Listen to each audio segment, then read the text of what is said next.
echoes of inheritance. The gravel crunched under my tires as I pulled up to the dilapidated house that loomed before me. Thesis Hollow, a name that tasted like dust on my tongue, sprawled out in the valley below. The late afternoon sun cast long shadows across the overgrown lawn, creating a tapestry of light and dark that seemed to writhe with a life of its own. I killed the engine and sat there, my hands still gripping the steering wheel. The silence that enveloped me was almost tangible, broken only by the occasional creak of the old house settling. My eyes traced the peeling paint, the boarded-up windows, and the sagging porch. This was it. The place where my journey for answers would begin. With a deep breath, I stepped out of the car. The air was heavy with the scent of decaying leaves and something else, something I couldn't quite place. Musty. Acrid. Like old memories left to rot. "Well, Lydia," I muttered to myself, "you've really done it this time." My boots sank slightly into the soft earth as I made my way to the trunk. I hefted my duffel bag onto my shoulder, the weight of it a reminder of the life I'd left behind. A life of certainty, of knowing who I was. Or at least, who I thought I was. The path to the front door was overgrown, nature reclaiming what was once meticulously maintained. Each step felt like a violation of some unspoken rule, as if the house itself was watching me, judging my intrusion. The key, old and tarnished, felt cold in my hand. It had arrived in a plain envelope just days after my 30th birthday, along with a letter that had turned my world upside down. A twin sister I never knew existed. A family secret buried for 3 decades. And this house, supposedly holding the answers to questions I never knew I had. The lock resisted at first, as if reluctant to give up its secrets. But with a firm twist, it yielded with a groan that seemed to echo through the empty rooms beyond. The door swung open, revealing a darkness that seemed to pulse with anticipation. I hesitated on the threshold, my heart pounding in my chest. The rational part of my brain, the part that had gotten me through medical school and into a promising career as a surgeon, was screaming at me to turn back. To forget about long-lost sisters and family secrets. To return to the safety of my sterile operating rooms and predictable life. But the other part of me, the part awakened by that letter, propelled me forward. I stepped inside, and the darkness swallowed me whole. The floorboards creaked beneath my feet, each step sending up small clouds of dust. The air inside was stale, thick with the weight of abandonment. I fumbled for my flashlight, its beam cutting through the gloom like a scalpel. The entryway opened up into what must have once been a grand living room. Sheets draped over furniture created ghostly silhouettes, their edges softened by years of settled dust. Family portraits hung askew on the walls, their subjects' eyes seeming to follow me as I moved deeper into the house. I made my way through the rooms on the ground floor, my flashlight beam revealing glimpses of a life long abandoned. A kitchen with rusted appliances. A study with bookshelves sagging under the weight of moldering tomes. A conservatory where nature had begun to reclaim its territory, vines creeping through cracks in the glass panes. As I explored, I couldn't shake the feeling that I was being watched. Not by the dusty portraits or the shadows that danced at the edge of my vision, but by something else. Something that lurked just beyond my perception, observing my every move with cold curiosity. I shook my head, trying to dispel the notion. "Get a grip, Lydia," I muttered. "You're a scientist, for God's sake." But even as I said it, I couldn't ignore the goosebumps that prickled along my arms or the way the hairs on the back of my neck stood on end. As the day waned, I set about making the house somewhat livable. I chose a bedroom on the second floor, one that faced the overgrown garden at the back of the property. The room was small but felt somehow less oppressive than the others. I swept away cobwebs, changed sheets, and set up a battery-powered lantern that cast a warm glow around the space. Night fell quickly, the darkness outside pressing against the windows like a living thing. I sat on the edge of the bed, my laptop open before me, staring at the email that had started this whole journey. Dear Ms. Thompson, I hope this message finds you well. My name is Fiona Sinclair, and I was a close friend of your mother's. I'm writing to you because I believe it's time you knew the truth about your family. I'd read the email 100 times since receiving it, each word etched into my memory. A twin sister, separated at birth. A decision made by our parents that had shaped both our lives in ways we couldn't imagine. And this house, left to us both by a mother I thought I knew. The sound of something scraping against the wall outside my room jolted me from my thoughts. I froze, listening intently. For a moment, there was only silence. Then, just as I was about to dismiss it as my imagination, I heard it again. A slow, deliberate sound, like nails dragging across wood. My heart raced as I stood, moving cautiously towards the door. The old floorboards betrayed me, creaking loudly with each step. The scraping stopped abruptly. I held my breath, hand hovering over the doorknob. The silence stretched on, broken only by the pounding of blood in my ears. Then, from somewhere deep within the house, came a sound that made my blood run cold. A laugh. High and lilting, almost childlike. But there was something wrong about it, something that spoke of madness and secrets long buried. I stumbled back from the door, my mind reeling. This was impossible. I was alone in this house. I had checked every room, secured every entrance. There couldn't be anyone else here. And yet, as I stood there in the dim light of my lantern, I couldn't shake the feeling that I was not alone. That something in this house had been waiting for me. Waiting for us. The laugh came again, closer this time. And with it, a whisper that seemed to come from the very walls themselves. Welcome home, sister. I spent the rest of the night huddled in the corner of the room, my back pressed against the wall, flashlight clutched in my trembling hands. Every creak, every settling of the old house, sent a jolt of fear through me. I tried to rationalize what I'd heard, to convince myself it was just the wind or my overtired mind playing tricks on me. But deep down, I knew. Something was in this house with me. Something that knew who I was, and why I was here. As the first light of dawn began to filter through the grimy windows, I finally allowed myself to relax slightly. I hadn't slept a wink, my eyes burning from the strain of constant vigilance. But I had survived the night, and in the harsh light of day, the events of the previous evening seemed almost dreamlike. I rose stiffly, my muscles protesting after hours of inactivity. I made my way to the bathroom, splashing cold water on my face in an attempt to wash away the lingering tendrils of fear. As I looked up into the cracked mirror, I barely recognized the woman staring back at me.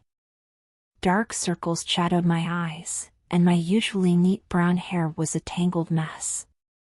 "What are you doing here, Lydia?" I asked my reflection. "What do you hope to find?" The face in the mirror offered no answers, only a tired, haunted expression that I'd never seen on myself before. I spent the morning exploring the house more thoroughly, half expecting to find evidence of an intruder. But everything was as I had left it the day before. No footprints in the dust, no signs of disturbance. It was as if the events of the night had been nothing more than a vivid nightmare. And yet, I couldn't shake the feeling of being watched. It was constant now, a prickling sensation at the back of my neck that never quite went away. I found myself talking out loud as I moved through the rooms, partly to fill the oppressive silence, partly to convince myself I wasn't losing my mind. "Okay, Lydia, think logically," I said as I stood in the kitchen, attempting to coax some semblance of a meal from the supplies I'd brought. "You're a doctor. You deal with life and death every day. You can handle a creepy old house." But even as I said it, I knew this was different. In the operating room, I was in control. I understood the parameters, knew what to expect. Here, in this house that seemed to breathe with a life of its own, I was completely out of my element. As the day wore on, I tried to focus on why I had come. Somewhere in this house were answers about my past, about the sister I never knew I had. I combed through drawers and cabinets, looking for anything that might give me a clue. But the house seemed determined to keep its secrets. It was late afternoon when I finally allowed myself a break. I sat on the back porch, looking out over the overgrown garden. The sun was setting, painting the sky in hues of orange and purple. It was beautiful, in a melancholy sort of way. That's when I saw it. A flicker of movement at the edge of the garden, near an old, gnarled tree. I squinted, trying to make out what it was. For a moment, I could have sworn I saw a figure, a woman, with long dark hair like mine. But when I blinked, there was nothing there. My heart raced as I stood, peering into the gathering darkness. "Hello?" I called out, my voice sounding small and uncertain. "Is someone there?" Only silence answered me. But as I turned to go back inside, a gust of wind swept through the garden. And on that wind, I could have sworn I heard a voice, soft, familiar, yet utterly foreign. "Find me, Lydia. Find me before it's too late." I rushed back into the house, slamming the door behind me. My mind was reeling, trying to process what I'd just experienced. Was it real? Or was this house, with its oppressive atmosphere and dark history, starting to affect my mind? As night fell once again, I found myself dreading the darkness. I double-checked every lock, every window, trying to secure myself against, what? Ghosts? Memories? My own fracturing psyche? I retreated to my room, the only space in the house where I felt even remotely safe. But as I sat there, surrounded by the soft glow of my lantern, I couldn't shake the feeling that I was on the precipice of something. Something big, something that would change my life forever. The house creaked and settled around me. It sounds now familiar yet still unsettling. And as I drifted off into an uneasy sleep, one thought echoed through my mind. What secrets are you hiding, sister? And at what cost will I uncover them? The night passed in a series of fitful dreams and half-waking moments of panic. Images flashed through my mind, a girl with my face, laughing as she ran through sunlit fields, a woman's anguished scream echoing through dark corridors, a pair of hands, reaching out from the shadows, fingers curved like claws. I woke with a start, drenched in sweat, the sheets tangled around my legs. The room was bathed in the pale light of early morning, the shadows retreating to the corners. For a moment, I didn't know where I was. Then reality came crashing back, and with it, the weight of why I was here. As I lay there, trying to calm my racing heart, I couldn't shake the feeling that the dreams weren't just products of my stressed mind. They felt like memories, not my own, but somehow connected to me. To this place. I got up, moving to the window. The view outside was shrouded in a thick mist that clung to the overgrown garden like a burial shroud. It lent an otherworldly quality to the scene, as if the house existed in some liminal space between reality and dream. "What happened here?" I whispered, my breath fogging the glass. "What are you trying to tell me?" As if in answer, a gust of wind swept through the garden, momentarily parting the mist. And there, just for a second, I saw her again. The woman with my face, standing at the edge of the tree line. She raised a hand, as if in greeting or warning, and then the mist closed in again, swallowing her from sight. I stumbled back from the window, my mind reeling. This was impossible. I was a woman of science, of logic. I didn't believe in ghosts or visions or long-lost twins appearing out of the mist. And yet, here I was, in a house that seemed to defy all rational explanation, chasing a truth I wasn't sure I wanted to find. The rest of the day passed in a haze of nervous energy and mounting frustration. I scoured the house again, looking for any clue, any hint of the secrets it held. But the more I searched, the more elusive the truth seemed to become. As evening approached, I found myself drawn back to the garden. The mist had cleared, revealing the tangle of overgrown plants and crumbling statuary. I stood on the back porch, my eyes fixed on the spot where I'd seen the figure. "I know you're here," I said, my voice sounding strange in the stillness. "I know you're trying to tell me something. Please, just show me what I need to see." For a long moment, there was nothing. Then, just as I was about to turn away, I saw it. A flicker of movement near the old tree. I squinted, trying to make out what it was. And then I saw it clearly, a piece of fabric, fluttering in the breeze. It was caught on one of the lower branches, a scrap of white that stood out starkly against the dark bark. Without thinking, I found myself moving towards it. The overgrown path was treacherous, roots and vines seeming to reach out to trip me. But I pressed on, drawn by an inexplicable need to reach that scrap of cloth. As I got closer, I could see that it wasn't just a random piece of fabric. It was a ribbon, long and silky, the kind a girl might wear in her hair. My heart pounded as I reached out to touch it. It was old, the once white material now yellowed with age. But it was real, tangible evidence that someone had been here. I gently untangled it from the branch, holding it up to the fading light. And that's when I saw it, a name, embroidered in faded pink thread along the length of the ribbon. Mira. The name hit me like a physical blow. Mira. My sister's name. The sister I had never known, never even suspected existed until a few days ago. I clutched the ribbon to my chest, my mind racing. This was real. All of it, the house, the visions, the sense of another presence, it was all real. And somewhere, somehow, my sister was trying to reach me. As the realization washed over me, the wind picked up, whipping through the garden with sudden ferocity. The trees groaned and swayed, their branches scraping against each other like skeletal fingers.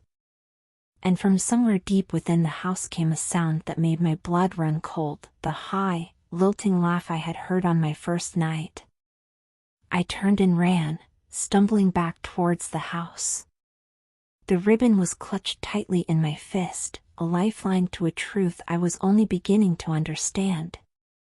As I reached the porch, I glanced back one last time. And there she was, standing at the edge of the garden. Mira, or was it my own reflection, distorted by time and secrets? She raised a hand, her lips moving in words I couldn't hear. And then, in the blink of an eye, she was gone. I burst through the back door, slamming it behind me. My heart was pounding, my breath coming in short gasps. I leaned against the door, sliding down until I was sitting on the floor, the ribbon still clutched in my trembling hands. What have I gotten myself into? I whispered to the empty house. But as the words left my lips, I knew there was no going back. Whatever secrets this house held, whatever truth lay buried in its walls, The ribbon felt heavy in my hand, a tangible link to a past I was only beginning to uncover. I sat on the floor, my back against the door, trying to calm my racing heart. The house creaked and settled around me, its sounds now familiar yet still unsettling. As the initial shock wore off, my analytical mind began to take over. I was here for answers, and now I had my first real clue. I stood up, my legs shaky but my resolve firm. It was time to search this house more thoroughly. I started in the study, methodically going through each drawer and shelf. The dust was thick, making me cough as I disturbed years of neglect. Old books, their spines cracked and pages yellowed, revealed nothing but outdated information and forgotten stories. It was as I was running my hand along the underside of the desk that I felt it, a small, almost imperceptible bump. My heart raced as I explored it with my fingers, feeling the outline of what could only be a hidden button.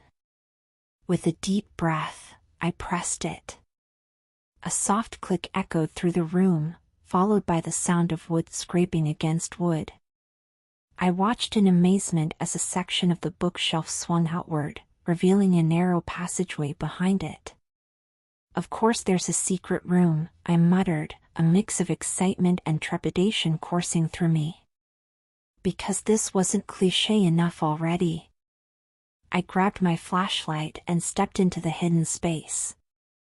The air was stale and heavy with the scent of old paper and something else, something chemical and vaguely medicinal. The beam of my flashlight revealed a small room, its walls lined with filing cabinets and shelves packed with notebooks and folders. My hands trembled as I reached for the nearest file. The label on it read Subject Amira Thompson. My sister's name. I opened it, my eyes widening as I took in the contents. Medical charts. Test results. Detailed notes in a cramped, clinical hand. And photos, so many photos. Of a girl who could have been my mirror image, her face a mix of fear and defiance as she stared into the camera. I sank to the floor, the file clutched to my chest. This was it. The truth I had been searching for. But as I began to read, I realized it was far more horrifying than anything I could have imagined. The notes detailed a series of experiments, conducted over years. Tests of endurance, of pain tolerance, of cognitive function under extreme stress. And always, comparisons to subject being me. We had been separated at birth, Mira and I. Not out of necessity or circumstance, but as part of a twisted study on nature versus nurture. One twin raised in isolation, subjected to constant testing and manipulation. The other, me, allowed to live a normal life, blissfully unaware of her other half. Tears streamed down my face as I read account after account of the torments my sister had endured. The clinical language did nothing to mask the cruelty of what had been done to her. "I'm so sorry," I whispered, tracing my finger over a photo of Mira. "I didn't know. I swear I didn't know." As I delved deeper into the files, a larger picture began to emerge. This wasn't just about Mira and me. The entire town of Thysis Hollow seemed to be involved in some way. There were references to other subjects, other experiments. A web of deceit and cruelty that stretched back decades. I spent hours in that hidden room, poring over document after document. My mind reeled with each new revelation. The town's unusually high rate of twin births. The number of children who seemed to disappear or die young. The way the same names appeared again and again in positions of authority. It was all connected. All part of some grand, terrible experiment that had been going on for generations. As the night wore on, I began to piece together a timeline. It had started in the 1950s, with a group of scientists convinced they could unlock the secrets of human potential through selective breeding and controlled environments. Thysis Hollow, with its isolated location and tight-knit community, had been the perfect testing ground. Over the years, the experiments had grown more complex, more invasive. Twins were seen as the perfect test subjects, genetically identical, but able to be molded in different ways. Some, like Mira, were kept in controlled environments. Others, like me, were allowed to live normal lives, unaware that they were being constantly monitored and compared to their hidden siblings. I found myself thinking of every odd occurrence in my life, every unexplained coincidence. Had it all been orchestrated? Had every moment of my existence been nothing more than data in someone's twisted study? The thought made me physically ill. I stumbled out of the hidden room, gasping for air that didn't smell of dust and secrets. The house seemed to press in around me, every shadow now hiding potential observers, every creak a reminder of the years of deception. I made my way to the kitchen, desperately needing water to wash away the taste of bile in my throat. As I stood at the sink, gulping down glass after glass, my eyes fell on the window above it. In the pale light of dawn, I could see my reflection, and for a moment, I didn't recognize myself. Was that mirror staring back at me? Or was I seeing myself as I truly was for the first time? I shook my head, trying to clear it. I needed to focus. I had come here for answers, and now I had them. But what was I supposed to do with this knowledge? As if in answer, my phone buzzed. A text message from an unknown number. Meet me at the diner on Main Street. Noon. Come alone. N. I stared at the message, my mind racing. Who was N? Could I trust them? But then again, what choice did I have? I was in over my head, drowning in secrets that were bigger than I could handle alone. With a sigh, I made my decision. I would go to the diner. But first, I needed to secure the evidence I'd found. I couldn't risk leaving it in the house, not when I now knew the extent of the conspiracy surrounding this place. I spent the next few hours photographing every document, every photo, every scrap of evidence I could find. I uploaded everything to a secure cloud storage, then deleted the local copies from my phone. It wasn't much, but it was some small measure of protection. As noon approached, I steeled myself for what was to come. I had no idea what awaited me at the diner, but I knew one thing for certain: nothing would ever be the same again. The walk into town was surreal. Thysis Hollow looked like any other small, rural community. Quaint houses with well-tended gardens. A few local businesses lining the main street. People going about their daily lives, nodding politely as I passed. But now, I saw it all through a lens of suspicion. How many of these people knew about the experiments? How many had participated, willingly or unknowingly? Every friendly smile now seemed to hide potential threats. The diner was a small, unassuming building at the end of Main Street. A neon open sign buzzed in the window, and the smell of coffee and grilled food wafted out as I pushed open the door. The bell above the door jingled, announcing my arrival. A few patrons looked up, their gazes lingering a bit too long for comfort. I scanned the room, looking for anyone who might be my mysterious contact. "Sit anywhere you like, Han," a voice called out. I turned to see a waitress behind the counter, her name tag reading Nora. She gave me a warm smile, but there was something in her eyes, a flicker of recognition, perhaps. I chose a booth near the back, my back to the wall so I could see the entire diner. Nora approached, coffee pot in hand. "New in town?" she asked, pouring me a cup without waiting for a response. I nodded, trying to keep my voice steady. "Just passing through. Doing some family research." Something flashed in her eyes at that. Concern? Fear? But it was gone in an instant, replaced by that same warm smile. "Well, you've come to the right place. Thysis Hollow's got a long history. Lots of old families here." She leaned in, her voice dropping to a whisper. "Some secrets, too, if you know where to look." Before I could respond, the bell above the door jingled again. A woman entered, her white coat and stethoscope marking her as a doctor. She scanned the room, her eyes locking onto me with an intensity that made me shiver. Nora straightened up, her demeanor changing subtly. "Dr. Carter," she said, her tone carefully neutral. "Your usual?" The doctor nodded, making her way to my booth. Without asking, she slid into the seat across from me.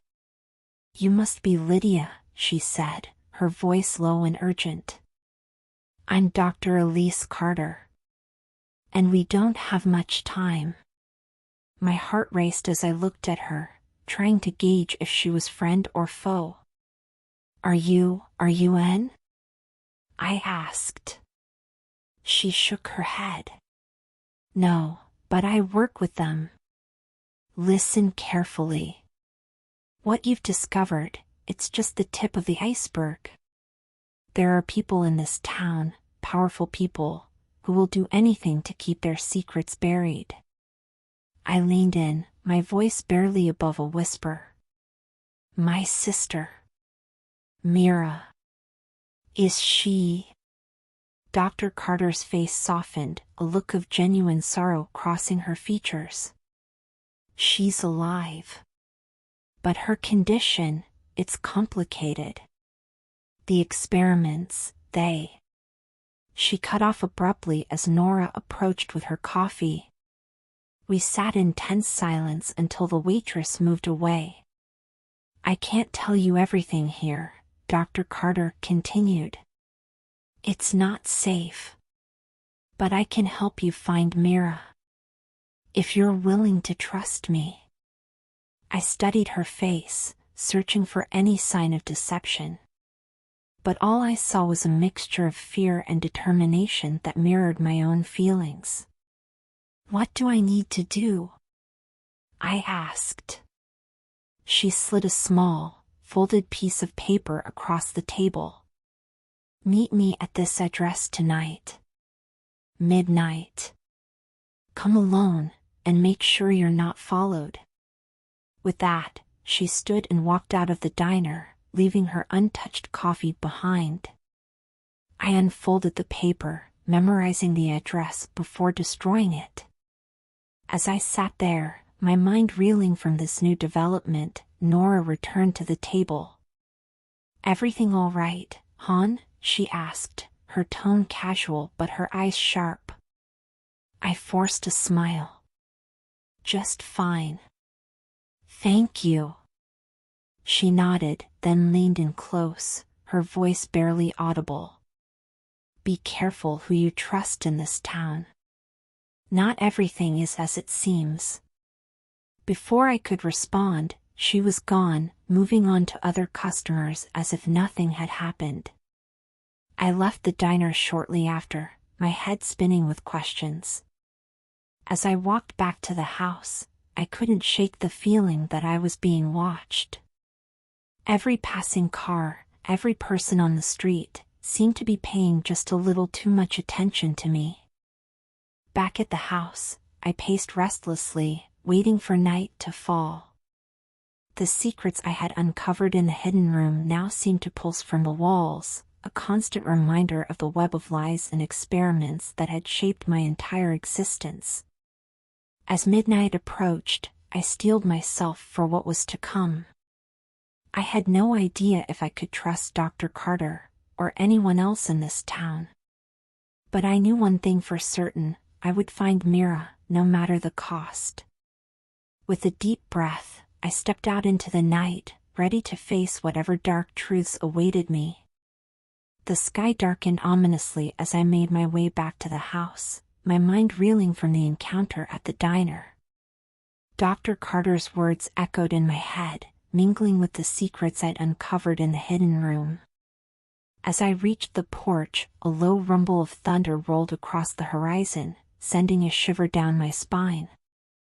I barely had time to close the door behind me when the storm hit with sudden, violent force. Rain lashed against the windows, driven by howling winds that seemed to shake the very foundations of the old house. The electricity flickered once, twice, and then plunged the house into darkness. My heart raced as I fumbled for my flashlight. The beam cut through the gloom, casting long, distorted shadows across the walls. In that moment, the house felt alive, pulsing with a malevolent energy that seemed to feed off the storm's fury. I made my way to the kitchen, searching for candles or any other source of light. As I rummaged through drawers, a flash of lightning illuminated the room, and for a split second, I saw a figure reflected in the window, a woman, her face a mirror image of my own, her eyes wide with terror. I spun around, my flashlight beam dancing wildly across the empty room. "Mira?" I called out, my voice barely audible over the storm's rage. But there was no response, only the creaking of the house as it settled around me. My hands shook as I lit a candle, its feeble flame doing little to dispel the darkness that seemed to press in from all sides. I couldn't shake the feeling that I wasn't alone, that unseen eyes were watching my every move. As the night wore on, the storm showed no signs of abating. The roads would be impassable by now, I realized. I was trapped here, cut off from the outside world, with only my turbulent thoughts and the house's secrets for company. I tried to distract myself by reviewing the documents I'd found, but every creak of the house, every flash of lightning, sent my imagination into overdrive. The faces in the old photographs seemed to move in the flickering candlelight, their eyes following me accusingly. "Get a grip, Lydia," I muttered to myself, pressing the heels of my hands against my eyes. "You're a doctor, for God's sake. You deal with life and death every day. This is just a storm, just an old house." But even as I said it, I knew it wasn't true. This was more than just a storm, more than just an old house. This was a convergence of past and present, of secrets long buried and truths too terrible to face. A sudden crash from upstairs made me jump, my heart pounding in my chest. It sounded like it had come from the room I'd been using as a bedroom. Slowly, reluctantly, I made my way up the creaking stairs, my flashlight beam wavering with each step. The door to the bedroom was ajar, swaying slightly in a draft that shouldn't have been there. I pushed it open, the hinges groaning in protest. The window was open, rain and wind whipping into the room, soaking the floor and bed. But that wasn't what made my blood run cold. There, on the bed, lay a white ribbon, identical to the one I'd found in the garden. And written on the wall in what looked disturbingly like blood were 2 words. Find me. I stumbled backward, my mind refusing to process what I was seeing. This was impossible. I'd secured that window myself, checked it twice before the storm hit. And the ribbon, I'd had it with me, hadn't I? As I stood there, paralyzed by fear and confusion, a laugh echoed through the house, the same high, lilting laugh I'd heard on my first night here. But this time, it wasn't just a disembodied sound. It was coming from right behind me. I whirled around, my flashlight beam cutting through the darkness. For a moment, just a fraction of a second, I saw her, Mira, my twin, her face a mask of pain and madness. And then she was gone, leaving nothing but the lingering echo of her laughter. I ran, blind panic driving me down the stairs and through the house. But everywhere I turned, I saw flashes of her, in mirrors, in windows, always just at the edge of my vision. Her voice seemed to come from the very walls, a cacophony of whispers and screams that drowned out the storm's fury. "Why did you leave me, Lydia?" the voice wailed. "Why did you get to live while I suffered? I didn't know." I screamed back, my voice hoarse and broken. "I swear I didn't know." But the voice didn't stop, and neither did the visions. I saw flashes of a life I'd never lived, sterile rooms, masked figures, pain beyond imagining. Were these Myra's memories, somehow bleeding into my mind? Or was I finally losing my grip on reality? I found myself in the study, surrounded by the evidence of the town's dark history. But now, the documents seemed to shift and change before my eyes. Names became blurred, dates rearranged themselves. I couldn't trust my own senses anymore. As the night wore on, the line between reality and nightmare became increasingly blurred. I saw shadows move of their own accord, heard voices in languages I didn't understand. The house itself seemed to breathe, the walls pulsing in time with my racing heart. I thought of Fiona Sinclair, the woman whose letter had started this whole nightmare. Had she known what she was sending me into? Was this all part of some grand experiment, a test to see how I'd react under extreme stress? In my more lucid moments, I tried to rationalize what was happening. Stress, lack of sleep, the shock of everything I'd learned, surely these could explain the hallucinations, the feeling of losing touch with reality. But then another vision would hit, another impossible sight or sound, and all attempts at rationality would crumble. As dawn approached, I found myself huddled in a corner of the living room, surrounded by a circle of salt I'd found in the kitchen. An old superstition, a desperate attempt to keep the horrors at bay. My clothes were soaked with sweat and rain, my body shaking uncontrollably. The storm had finally begun to subside, the first weak rays of sunlight struggling to penetrate the gloom. But the respite I'd hoped for didn't come. Because there, standing in the doorway, illuminated by the gray morning light, was Mira. She looked exactly like me, down to the smallest detail. But her eyes were empty, devoid of any warmth or humanity.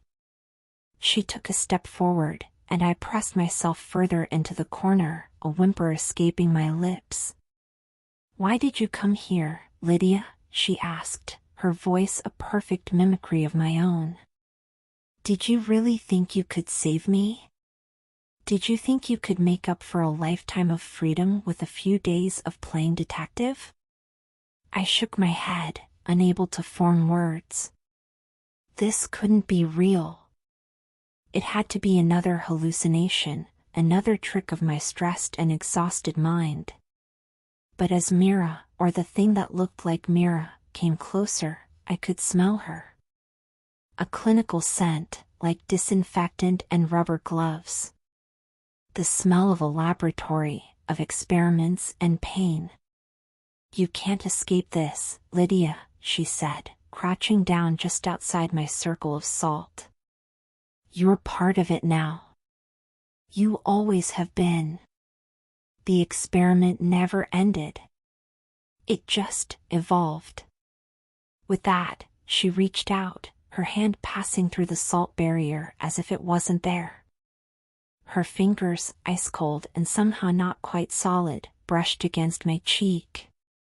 And then, mercifully, darkness claimed me. I awoke to the sound of birdsong, sunlight streaming through the windows. For a moment, just a brief, blissful moment, I thought it had all been a nightmare. But then the memories came flooding back, along with the aches in my body from a night spent huddled on the floor. I looked around, half expecting to see Mira, or whatever had appeared as Mira, still there. But the room was empty, showing no signs of the terror that had unfolded during the night. The circle of salt was undisturbed, a perfect ring around where I had slept. As I struggled to my feet, my joints protesting with every movement, I caught sight of myself in a mirror. I looked haggard, my eyes sunken and ringed with dark circles. But it was unmistakably me. Not Mira.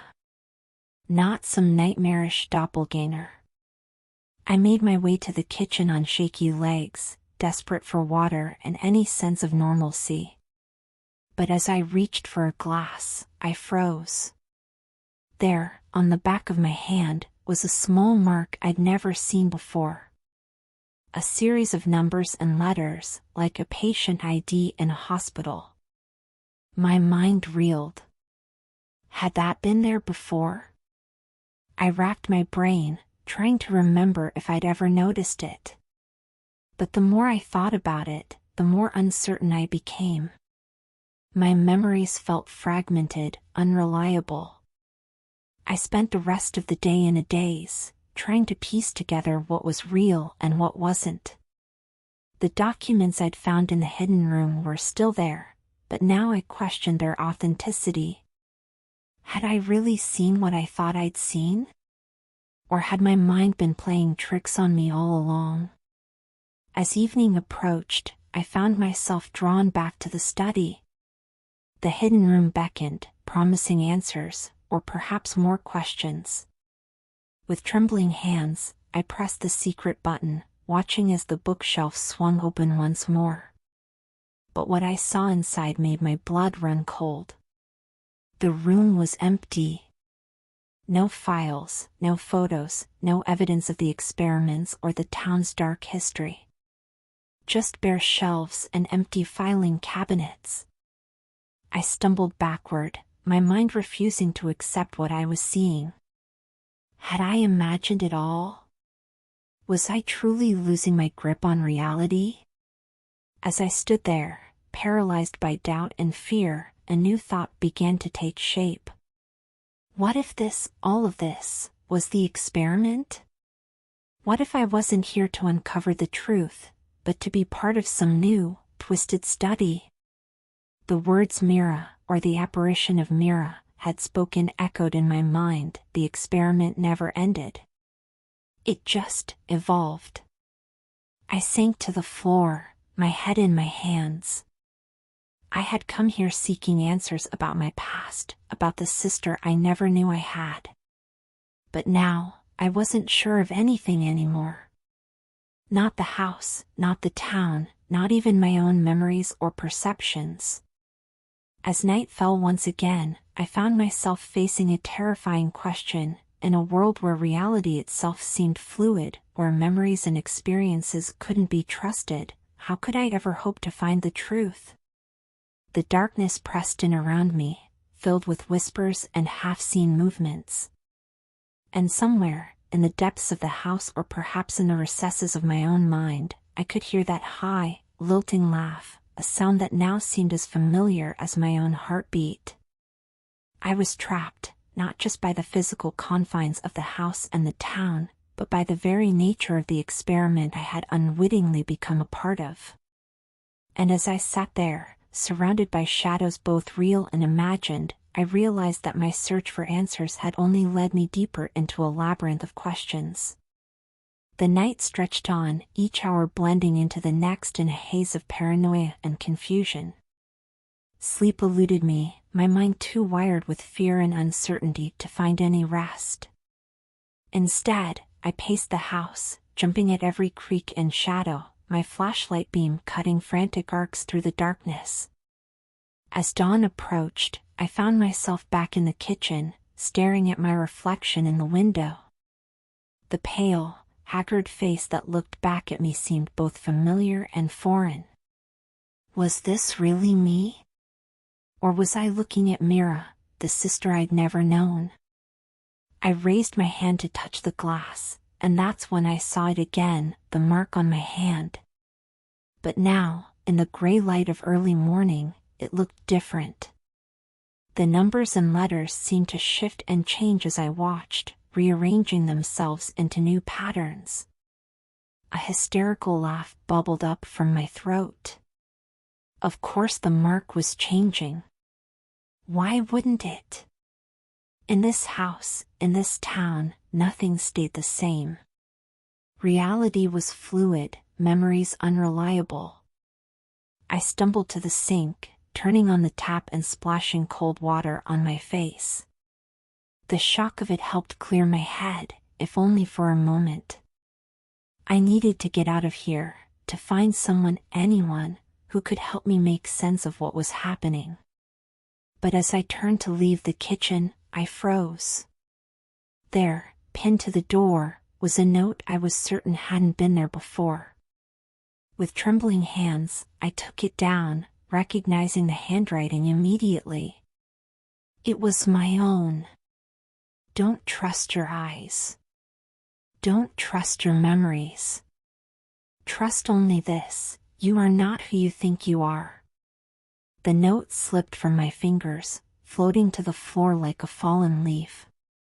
My mind raced, trying to process what I'd just read. Had I written this? When? And if I had, what did it mean? I closed my eyes, taking deep breaths in an attempt to calm myself. When I opened them again, the note was gone. The kitchen door was bare, showing no sign that anything had ever been pinned to it. A wave of dizziness washed over me, and I gripped the edge of the counter to steady myself. The room seemed to spin, the walls breathing in and out like a living thing. And then, just for a moment, I saw it, a flicker of movement in the corner of my eye. I turned, half expecting to see Mira or some other apparition. But what I saw instead was far more terrifying. It was me, or rather, another version of me. She stood in the doorway, her eyes wide and frightened, her clothes different from what I was wearing.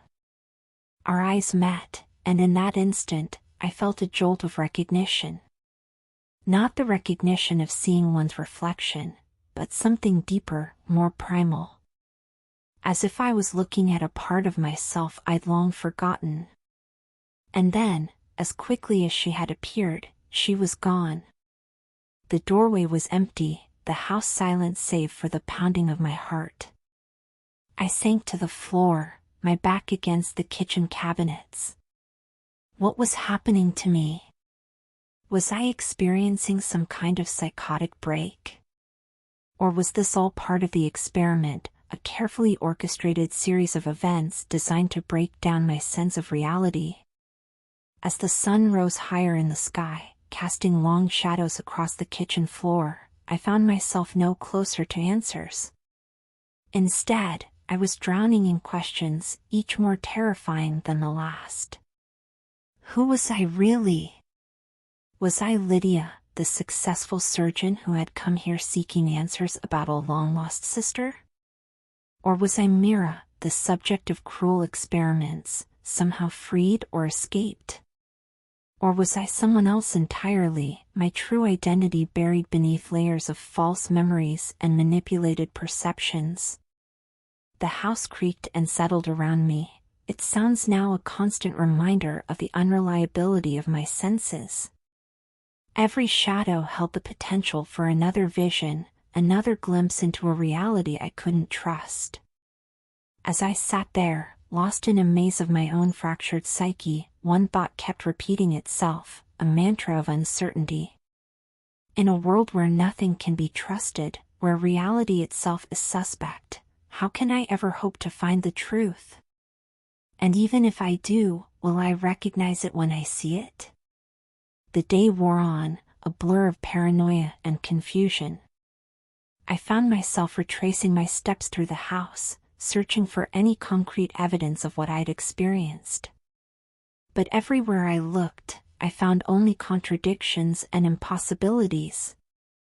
The hidden room in the study appeared and disappeared at random, sometimes filled with damning evidence, other times completely empty. Photographs on the walls changed, the faces morphing from strangers to familiar visages and back again. Even my own reflection became a source of terror. Each mirror I passed showed a slightly different version of myself, sometimes older, sometimes younger, sometimes with subtle differences that I couldn't quite pin down. It was as if the house was a maze of parallel realities, and I was stumbling blindly from one to another. As night fell once again, the storm returned with a vengeance. Lightning illuminated the rooms in stark, terrifying flashes, revealing glimpses of figures that vanished in the subsequent darkness. The wind howled through the eaves, carrying with it whispers and snatches of conversation that seemed just on the edge of comprehension. The storm raged on, its fury matching the turmoil in my mind. Lightning illuminated the room in harsh, staccato bursts, each flash revealing a different version of reality. In one moment, I saw the room as it had been when I first arrived, dusty and abandoned. In the next, it was a sterile laboratory, filled with ominous equipment. I pressed my palms against my temples, trying to make sense of the conflicting images assaulting my senses. "Focus, Lydia," I muttered, my voice barely audible over the howling wind. "There has to be a way to unravel this." As if in response to my words, a particularly violent gust of wind rattled the windows. One of them burst open, sending rain and debris swirling into the room. I rushed to close it, fighting against the storm's strength. As I struggled with the latch, something caught my eye, a flash of white among the wind-tossed leaves. My heart pounding, I reached out and snatched it from the air. It was a piece of paper, sodden with rain but still legible. The handwriting was familiar, the same neat script from the letter that had started this whole nightmare. "The truth lies beneath. Where it all began.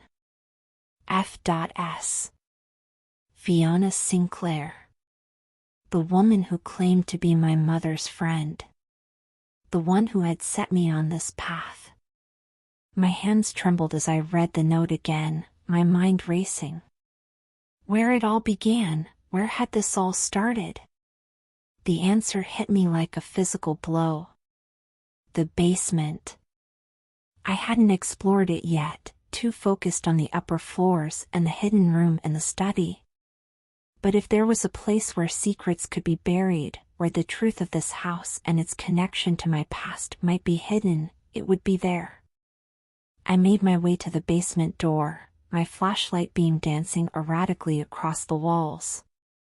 Each step down the creaking stairs felt like a descent into another world. The air grew colder, heavy with the scent of damp earth and something else, something chemical and vaguely medicinal.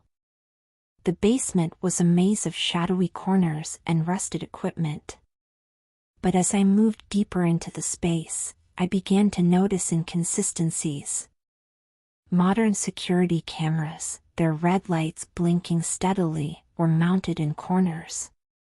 Sleek computer terminals sat incongruously next to antique furniture. "What is this place?" I whispered, my breath misting in the cold air. As if in answer, a screen flickered to life on one of the terminals. A familiar face appeared, Dr. Carter, the woman I'd met at the diner.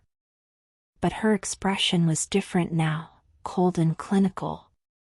"Subject L has entered the final stage," she said, her voice tinny through the speakers. "Cognitive dissonance at maximum levels. Preparing for memory integration and identity consolidation."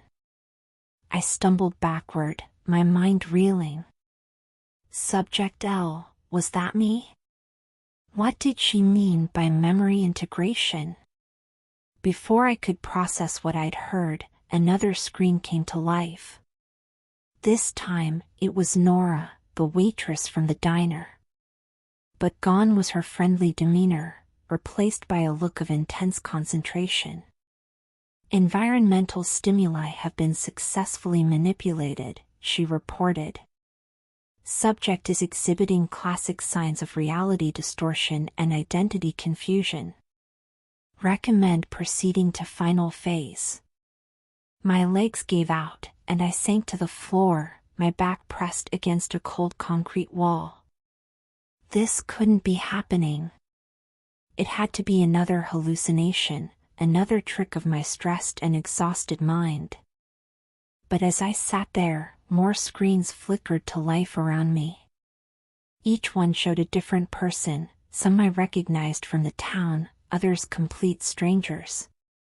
All of them were discussing me, analyzing my reactions, debating the next steps in what was clearly an elaborate experiment. And then, on the largest screen of all, a face appeared that made my blood run cold. It was my own face, but older, lined with years I hadn't yet lived. I looked directly into the camera, her eyes filled with a mixture of sadness and determination. "Hello, Lydia," she said, her voice eerily familiar yet strange. Or should I say, "Hello, me"? If you're seeing this, it means the experiment has reached its final stage. It's time for you to understand the truth about this house, about our family, and about who we really are. I watched, transfixed, as my older self began to explain. The house, it turned out, wasn't just a house. It was a highly advanced research facility, designed to look like an old, abandoned building. For generations, it had been used to conduct experiments on the nature of memory, identity, and reality itself. Our family, my older self continued, has been at the center of these experiments for decades. We're not just subjects, we're the architects. The designers. The ones who push the boundaries of what's possible. She went on to explain how each generation of our family volunteered to undergo the experiments, to have their memories altered, their sense of reality manipulated. All in the name of scientific progress, of understanding the human mind in ways that had never been possible before. "Mira isn't your twin," she said, her voice softening. "She's you, or rather, another version of you. A version created by the experiment, designed to test the limits of identity and memory." As she spoke, flashes of memory, real memory, began to surface in my mind. I saw myself volunteering for the experiment, saying goodbye to my family, stepping into a machine that would alter my very perception of reality. The storm, the visions, the sense of being watched, it was all part of the experiment, my older self explained. Designed to push you to the brink, to see how the human mind copes with extreme stress and uncertainty. I listened, my mind struggling to process what I was hearing. Part of me wanted to deny it all, to cling to the identity I thought was real. But another part, a deeper, more primal part, recognized the truth in her words. "But why?" I asked, my voice barely above a whisper. "Why put ourselves through this?" My older self smiled sadly. because understanding the mind is the key to everything. To healing trauma, to expanding human potential, to unlocking the very secrets of consciousness itself. Our family has dedicated itself to this pursuit for generations.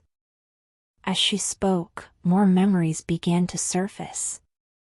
I remembered conversations with Fiona Sinclair, not my mother's friend, but my mentor in the experiment. I saw Dr. Carter and Nora not as strangers, but as colleagues, fellow researchers who had agreed to play roles in my altered reality. The experiment is nearing its end, my older self said. Soon, you'll have a choice to make. You can choose to have your original memories restored, to return to your life as a researcher. Or you can choose to keep the memories and experiences you've gained during the experiment, to live as Lydia Thompson, the woman who came here seeking answers about a sister she never had. I sat there, overwhelmed by the weight of what I'd learned.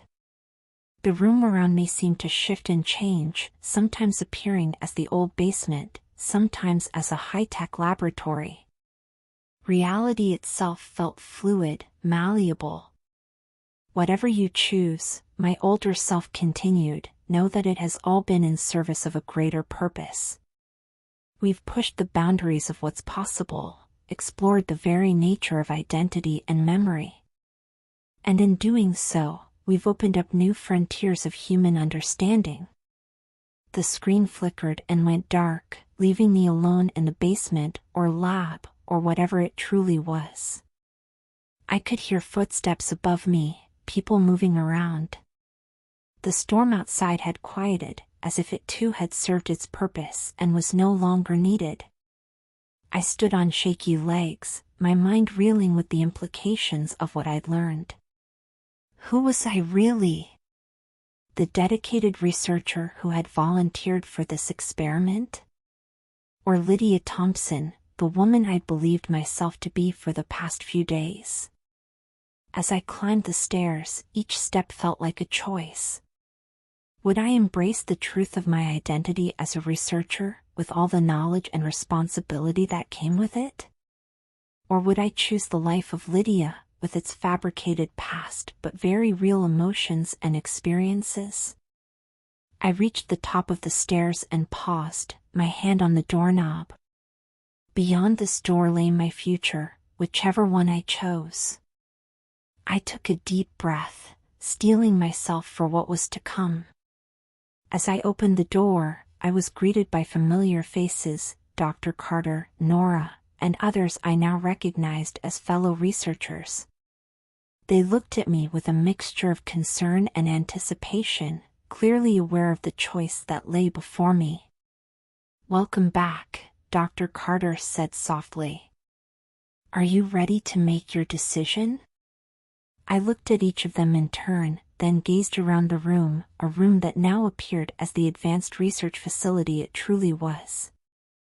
The weight of generations of scientific pursuit pressed down on me, along with the very real experiences and emotions I'd felt as Lydia. In that moment, standing on the threshold between two realities, I realized that the true experiment wasn't just about memory or identity. It was about choice, the choice that defines who we are and who we become. I took a deep breath, ready to voice my decision. But as I opened my mouth to speak, a sudden wave of dizziness washed over me. The room began to spin, faces blurring into indistinct shapes. I felt myself falling. And then, darkness. I awoke to the sound of beeping machines and hushed voices. Slowly, I opened my eyes, squinting against the harsh fluorescent light. I was in a hospital bed, surrounded by medical equipment and concerned faces. "She's awake," someone said, a voice I recognized as Dr. Carter's, but without the clinical detachment I'd heard in the basement. As my vision cleared, I saw her leaning over me, genuine concern etched on her face. "Lydia? Can you hear me?" I tried to speak, but my throat was dry, my voice a raspy whisper. What happened? Dr. Carter exchanged a glance with someone out of my field of vision. You've been in a coma for the past week, she explained gently. There was an accident at the research facility.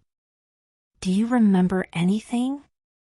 I closed my eyes, trying to sort through the jumble of memories and experiences in my mind. The house, the storm, the revelations in the basement, it all felt so real. But now, lying here in this hospital bed, it seemed to take on a dreamlike quality. I'm not sure, I said finally, opening my eyes again. It's all a bit hazy. A new face came into view, Nora, but dressed in a doctor's white coat rather than a waitress uniform. That's to be expected, she said kindly.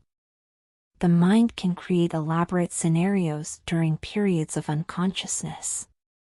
It's a coping mechanism, a way of processing trauma. As they spoke, more details began to come back to me. I remembered the research facility, not a creepy old house, but a state-of-the-art complex dedicated to the study of consciousness and memory. I remembered volunteering for an experiment, stepping into a chamber filled with swirling mist. And then, nothing. Until the vivid memories of being Lydia Thompson, searching for a sister who never existed. The experiment, I said, my voice stronger now. Was it successful? Dr. Carter and Nora exchanged another look, this one tinged with excitement. In ways we never anticipated, Dr. Carter said. Your brain activity during the coma was off the charts. You were processing information, creating scenarios, experiencing entire lifetimes in the span of a week. It's unprecedented. As they began to explain the preliminary findings, I found my mind drifting. The memories of my time as Lydia, the fear, the confusion, the desperate search for answers, felt as real as the hospital bed beneath me. In a way, they were real. I had lived them, experienced them, even if only in my mind. There's something else, Nora said, her voice gentle. While you were unconscious, we made a discovery. It seems the accident triggered some kind of genetic memory activation. We found patterns in your brain activity that suggest you were accessing memories not just from your own life, but from your ancestors. I stared at her, trying to process what she was saying. Genetic memory? But that's theoretical, Dr. Carter finished for me. Or at least, it was. Your experience may have just provided the first concrete evidence of its existence. As they continued to explain, I found myself thinking of Fiona Sinclair, not the mysterious figure from my coma-induced narrative, but the real Fiona Sinclair. My grandmother, a pioneer in the field of consciousness studies. The woman whose work had inspired me to follow in her footsteps. Had her memories somehow been a part of my coma experience? Had her research, her dedication to unraveling the mysteries of the mind, influenced the elaborate scenario my brain had constructed? The implications were staggering. If genetic memory was real, if experiences could somehow be passed down through generations, it opened up entirely new avenues of research. New ways of understanding consciousness, identity, even the very nature of humanity itself. As the days passed and I regained my strength, I spent hours discussing my experiences with the research team. Every detail, every emotion, every moment of fear or confusion was meticulously documented and analyzed. But even as I embraced my role as a researcher, part of me couldn't let go of Lydia Thompson. In a very real sense, I had been her. I had lived her life, felt her fears, experienced her journey. The lines between reality and fiction, between self and other, had been irrevocably blurred. One evening, as I sat in my hospital room watching the sunset, Dr. Carter came to visit. She sat down beside my bed, her expression thoughtful. "We've been analyzing the data from your experience," she said. "And we've come to a rather startling conclusion." I turned to look at her, curiosity piqued.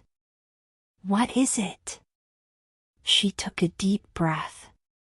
"We believe that the scenario your mind created, the house, the town, the search for a long-lost sister, wasn't entirely fictional. It seems to be a composite of real events, drawn from genetic memories spanning several generations." I stared at her, my mind reeling. "What are you saying?" "We think," she said slowly, "that Lydia Thompson was real. Not you, exactly, but an ancestor. Someone who lived through events similar to what you experienced in your coma state. Your mind accessed those memories and wove them into a narrative, filling in the gaps with details from your own life and imagination." The implications hit me like a physical blow. Lydia had been real. The house, the experiments, the search for truth, all of it had happened generations ago.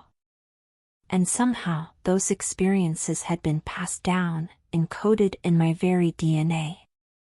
"There's more," Dr. Carter continued. "We've found evidence that suggests this kind of genetic memory activation might not be limited to unconscious states. With the right stimuli, it might be possible to access these memories while fully conscious." I looked out the window, watching as the last rays of sunlight painted the sky in hues of orange and purple. The same colors I, or Lydia, had seen from the porch of that old house. "What does this mean?" I asked, my voice barely above a whisper. "For the research?" For me?" Dr. Carter placed a hand on my arm, her touch comforting. "It means we're on the brink of something revolutionary. A way of accessing not just our own memories, but the experiences of countless generations before us. And you, Lydia, are at the center of it all." As she spoke, I felt a familiar sensation, a prickling at the back of my neck, a sense of standing on the threshold of something monumental. It was the same feeling I'd had in the house, when I thought I was on the verge of uncovering long-buried secrets. But this time, it wasn't fear or confusion that filled me. It was excitement. Anticipation. The thrill of standing at the frontier of human knowledge, ready to take the next step into the unknown. "When can we start?" I asked, turning back to Dr. Carter with a smile. She matched my expression, her eyes alight with the same excitement I felt. "As soon as you're ready," she said. "The next phase of the experiment is waiting. All you have to do is choose to begin." As I nodded my agreement, I felt a sense of déjà vu. Hadn't I been here before, poised on the brink of a life-changing decision? But this time, there was no confusion, no fear of losing myself. Because I understood now that myself was more than just my own experiences. It was the sum total of countless lives, countless stories, all waiting to be uncovered. I took a deep breath, feeling the weight of generations of seekers and scientists behind me. The path ahead was uncertain, filled with potential discoveries and dangers we couldn't yet imagine. But I knew, with a certainty that ran bone deep, that this was where I belonged. "I'm ready," I said, my voice steady and clear. "Let's uncover the truth, not just about our past, but about who we are and who we can become." As Dr. Carter nodded and began to outline the next steps, I felt a familiar presence, not a ghost or a hallucination, but the echoes of those who had come before. Fiona, Mira, and countless others whose experiences had shaped my own. Their stories were now a part of me, guiding me forward into a future where the boundaries between past and present, self and other, were no longer as fixed as we once believed. The journey ahead would be challenging, perhaps even dangerous. But armed with the knowledge of generations and the support of my team, I was prepared to face whatever lay ahead. The truth, in all its complex, multifaceted glory, was waiting to be discovered. And I, Lydia Thompson, researcher, dreamer, and heir to a legacy of seekers, was ready to find it.